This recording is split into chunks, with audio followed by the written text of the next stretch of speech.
I'm a wife and mother, a daughter, sister, an aunt. I'm a thriving survivor of childhood domestic violence and sexual assault. I'm a very reserved individual, but I love to have fun, and I'm learning more about how important that is to me as an individual. And I have a hard time trusting individuals due to the past. But once I feel comfortable, then I let the guard down and I let my true self shine. Empowering women, helping them to understand their worth. Having spent the majority of my life not embracing my worth, not knowing that I had worth outside of perhaps a descriptive role. I was a wife, I was a mother, right? There was an element of personal value to that, but outside of that, I didn't understand that standing on my own, if it were just Regina, I was worth whatever Regina wanted, and that I could make it happen.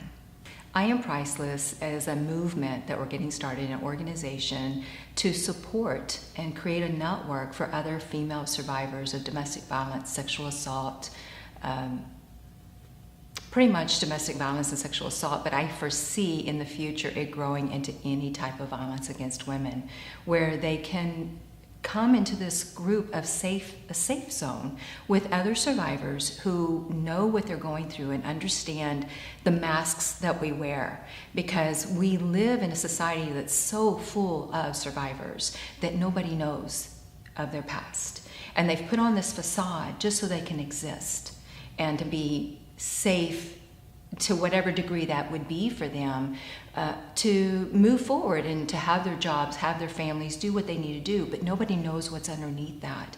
And so they'll question themselves so often about, is this the right decision? Can this be done safely? How can I get the answers that will put me at peace, that give me that inner peace, that what I'm doing is the right thing to do and I'm still going to be in control of my safety? And we don't know where to go for that.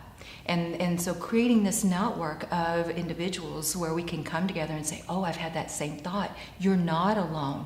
Wow, well, here's what I learned.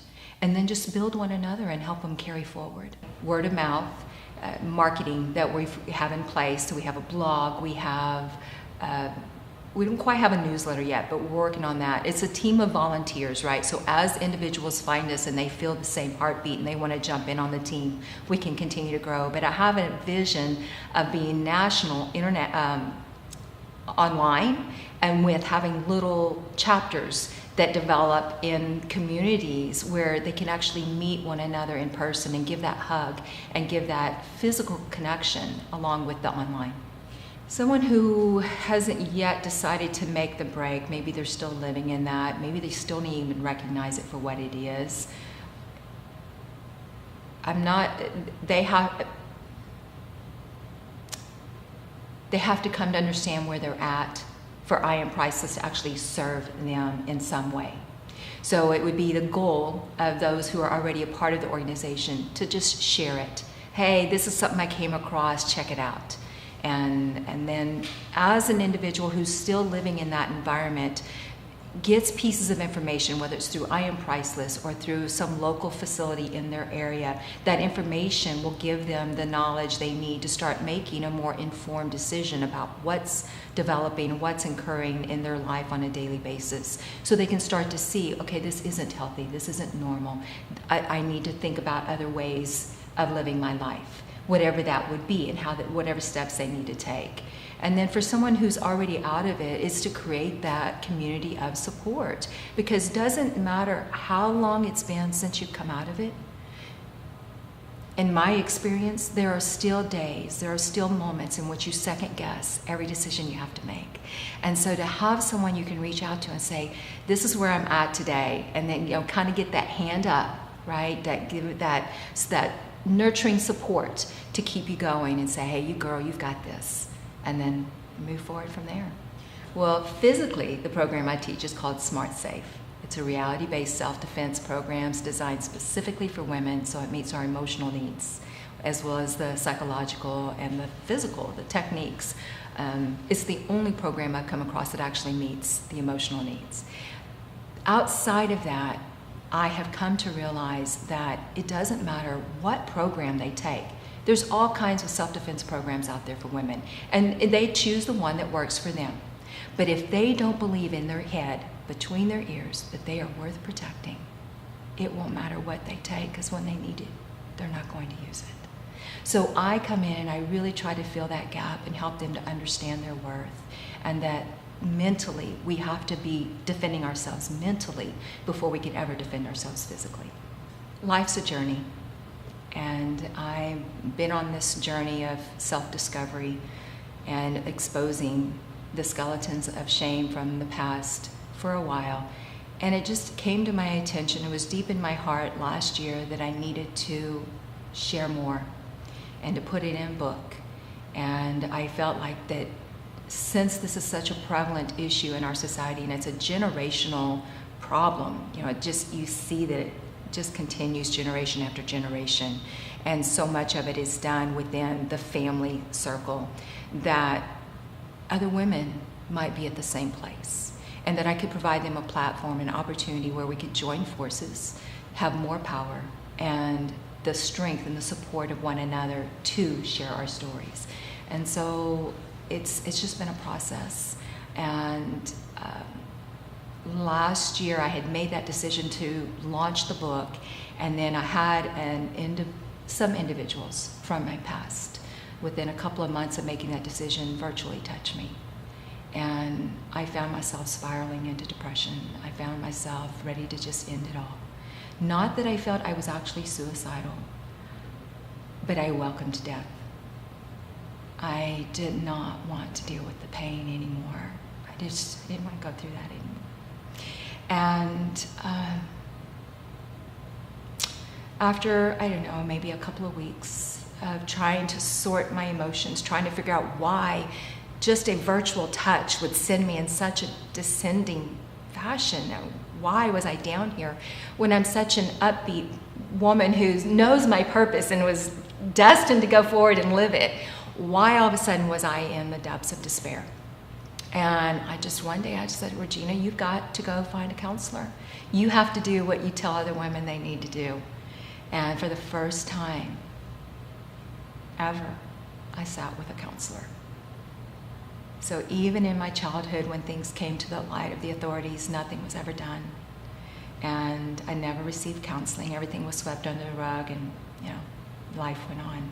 So that was a pivotal point for me, in which I knew, regardless of what happened, I knew what I needed to do, and that was to finish that book project. But before I could, I had to deal with the demons inside. I had to overcome some of those challenges. And so I started journaling. And that really was life-altering for me, to speak the things on paper that I could never say in person, to get them out there, and then give room for my mind and my heart to start healing. And so that's what I did. I Am Priceless, Voices of Victory Over Violence. 9 authors, 2 of which are actually licensed counselors, 7 of us are actually sharing from our personal stories. We have childhood violence, domestic violence, sexual assault, relationship violence, rape. At least one of the 2 counselors is actually speaking from a counselor's perspective, but as a survivor as well. So we have one counselor talking from the perspective of sexual assault, one speaking from the perspective of domestic violence. And so it's going to really help individuals who are survivors to read about somebody else who's gone through what they've gone through, felt the same things they felt, and can say, hey, you're not alone, because that's the common thread. We all think we're alone. Nobody will understand. Who do you talk to? You don't talk about this. And so this is a platform in which they can say, it is okay to talk about this. Maybe not to everybody, but there are individuals I can talk to. And so it'll help with that. But it's also really my heart that friends and family will pick up the book and read at least one of the chapters that applies to their loved one's life, and get an understanding of what that individual is dealing with, because we don't often talk about that and don't expose that. And so even if your loved one hasn't shared that, if you read somebody else's story, somebody else's account, it'll let you come from a place of empathy, be better prepared to be able to support them down that journey, and not feel like you have to ask a question that's burning inside of you because now you've got the answer when they're not ready to answer it. So there are several organizations. There'll be some national, some statewide, some local. I would really recommend going for something local if you can. For me, I reached out to the Sexual Assault Resource Center in my local community, and because I was a survivor of sexual assault, I was able to go and receive counseling, and there was no cost involved. It's a community provision. So for someone who maybe doesn't have the financial resources, or they're still confused about where to turn, I actually just picked up the phone and said, this is what I'm experiencing. Can you guide me to someone who can help me? And that was my initial question, and they said, we can help you. And so that's just where I ended up going. There are coalitions against domestic violence. There are shelters for women. So often they don't want to choose a shelter. And real quick, while I'm talking about that, if they are in a volatile situation they're in imminent danger, they really do need to be putting a plan in place to get themselves and their children or pets to safety. And often they won't leave because of the children or pets. And I say that because pets are for many people, those are their loved ones. And so they'll stay in that environment to protect their pet, because most of the times you can't take a pet into a shelter. And so make other arrangements to get that pet somewhere where it can be safe and you can be safe as well. Put a plan in place and then prepare for that day where you need to leave at the last minute and get yourself to safety. My heart is actually to create societal change. And for many people, when I mention that, I get the eyes rolled and they're like, oh my goodness, girl, do you realize how impossible that is? And for me, I don't see it as impossible, Kim. I really believe that as we enlighten, as we educate, we start that shift. And little by little, we start this wave, right? It's just going to get bigger and bigger and bigger and bigger, and eventually it's going to crash in. And we are going to create the momentum to make that change. It may not be in my lifetime, but we have to start somewhere. And generation after generation, it's been kept a family secret. It's been swept under the rug. You don't talk about it. And I said, no more. It's time to talk about it. It's time to start creating that awareness, just like breast cancer. Someone had to start talking about it. And then it became a big marketing campaign to where now everybody talks about breast cancer like they're talking about today's cup of coffee. And it's no big deal. And that's what I envision for I Am Priceless. Well, go to the website, iam-priceless.org, and there are links on there to connect and say, hey, this is who I am, I want to help. That would be the best way, is to go through the website.